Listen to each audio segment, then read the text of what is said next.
Live. Okay, good morning. It's 6:46 a.m. on Friday, September 6th, 2019. I'm Christiana Ellis, and I somehow surprised myself by having the video go live when I had to click the button to make that happen. This is 5 more minutes. So, another night where I slept. I didn't keep waking up or anything, but I don't feel super rested. I'm not sure what's going on there. Anyway, who knows? I'm okay. I don't want to overstate that case. Probably I'm just not going to bed early enough. But in any event, played Dungeons and Dragons last night. And we got up to some good old-fashioned shenanigans, and it was good stuff. You know, like sometimes, a vast majority of my experience with the game of Dungeons and Dragons is as the dungeon master, where I am always watching the shenanigans of players with, sort of a bemused remove, but being involved in them is pretty good too. And so last night, our session involved a fair amount of conversation about the nature of magical consent, because, well, the situation is that we were talking about needing to be able to move a big rock and place it into a very precise location for reasons that are too complicated to get into and not the point of the story. But certainly this is something that weighs 5 tons or so. And so we're trying to say, well, like, how do we do that, right?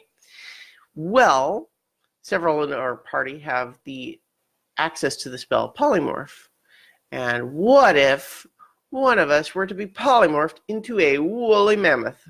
Would that allow us the strength necessary? Well, perhaps the raw strength could be,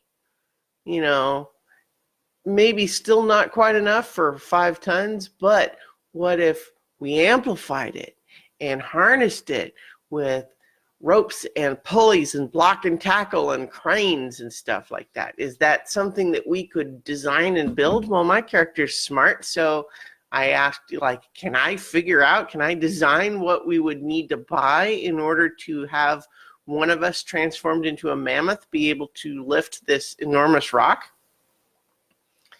And my initial roll was too low. I'm not sure where the DC was, but what that meant was our DM told us, you're going to have to do some experiments to try to figure out how to do this. I was like, oh, experiments.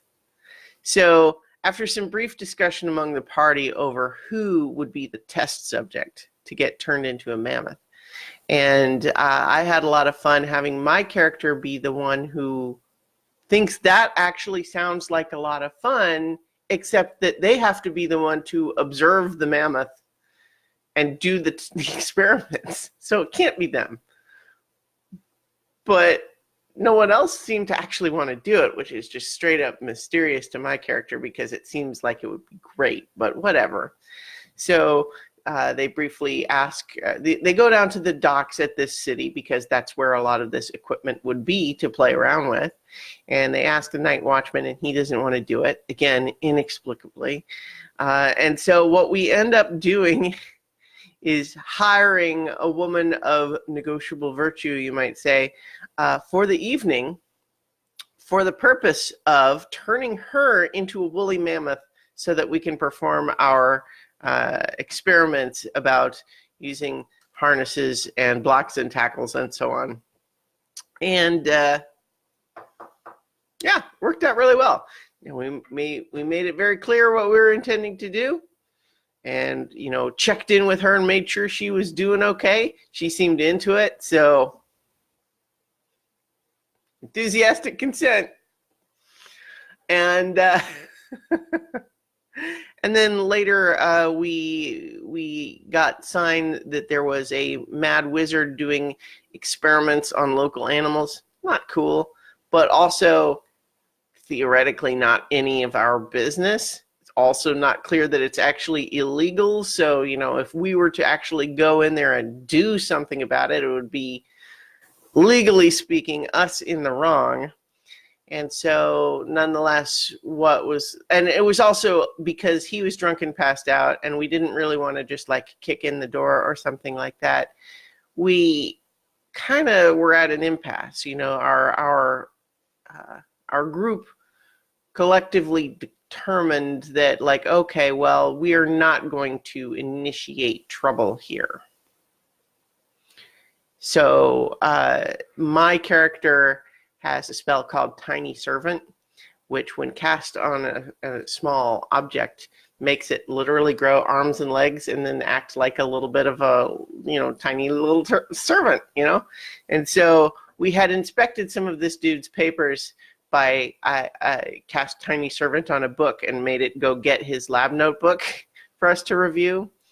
But the compromise agreed upon after other members of our party decided, let's not cause a bunch of trouble in the middle of the night here when it's really none of our business.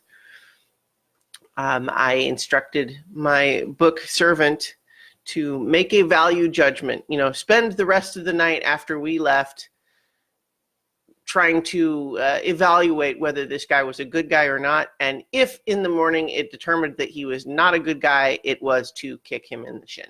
And that's where we left things. That's the good stuff. Then we went on and sailed and bought a troll. It was all pretty good, but yeah, shenanigans. Anyway, I'll leave the shenanigans story there for today, and I will talk to you all tomorrow for 5 more minutes.